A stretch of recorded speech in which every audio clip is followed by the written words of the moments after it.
Bitti mi şimdi şikayet? Edersin sevana. Görürsün sevana çıkın. Görürsün sevana mıra. Görü kerde ne kerde kam kerde. Uy bao.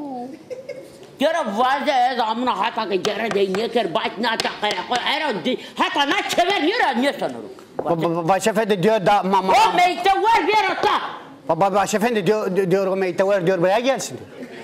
Oğlum ben anlamıyorum. Siz ne diyorsunuz? Bu adam sabahtan beri aynı adamı şikayet ediyor. Bir konu yok ortada. Gerçek konu nedir? Başefendi diyor ki o meyte vardır diyor. Bir şeyi şikayet edeceğim. Neyi şikayet ediyor? Kimi şikayet ediyor? Başefendi Bako'ya diyor. Bako'nun köpeğisini şikayet ediyor ama Bako'ya da diyor o meyte vardır. Bak onun köpeğini mi şikayet ediyor? Evet ona gelmiş ama diyor meyte vardır başefendi onda. Oğlum mektep ne lan? Ne yiyor bu adam? Başefendi mektep değil meyte var.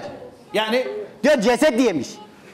kim yemiş oğlum? Bako'ya demiş diyor ceset yemiş başefendi.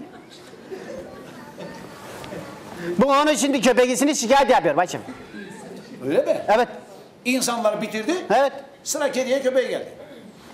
To millet kadar nafa geldi sıra de pesingo kutku. Görü kama hemen o.